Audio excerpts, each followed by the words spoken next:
What is going on, ladies and gentlemen? This is RWD Lowkey, and today I have for you a 420 horsepower 240sx drift build. Now, this car started off as a joke, as most things do start off on this channel, but 420 turned out to be the perfect number to balance this thing out. The way I tuned it is just enough power to keep it sliding, but not too much where it's just spinning out. So this is really good, and can't wait to show you guys this build. We're going to jump straight into it, show you guys the setup right now. So under the hood, things are pretty simple. I'm just gonna be running a race twin turbo, sport oil cooling, and a race flywheel. That's all I put under the hood, one with the kind of minimalistic thing. And that put us right at that magic number 420, blazing on them. You know, we get the tires smoking up, you know what I'm saying?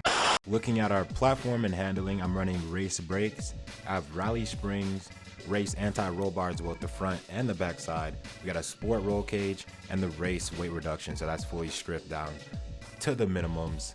Next up, we have our drivetrain. So I'm going to be running a race clutch, race transmission, race driveline, and a race differential. So looking down at the tires, we're running 18 inches in the front and back. For the width, we're running 205s in the front and 215s in the rear, and we're running sport rim style Volk TE37s on the stock tire compound.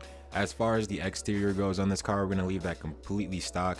Looking over to the engine conversion though, we switched it over to the 2.6 liter inline six that RB26 deck, and that is the end of all the upgrades. So we're going to look over to the tune real quick, show you guys all the numbers and stuff that you need to tweak to get it sliding just like mine. So here is the tune as follows. For the tires, we're running 26 psi in the front and 30 in the rear. For the gearing, we have a final drive of 3.20. First through second gears goes like this. You can just listen along.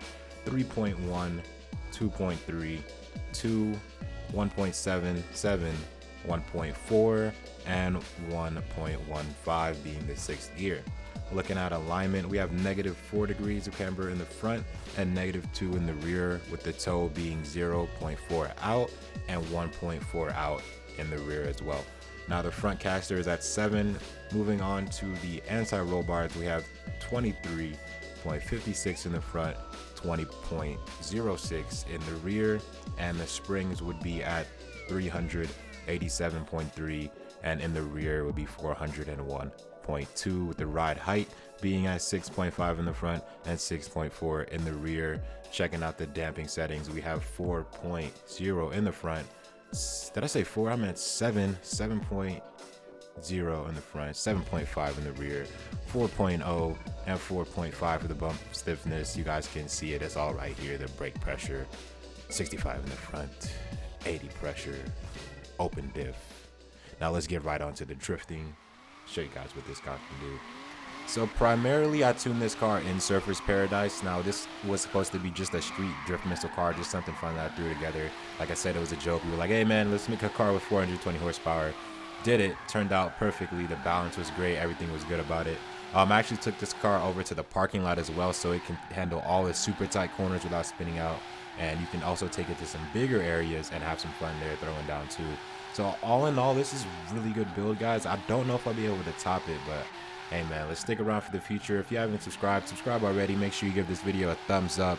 And if you guys are interested in joining in on any of the events or activities that you see us doing all the time, go ahead and follow me on Twitter, Instagram, or Facebook. You can also look us up on Xbox.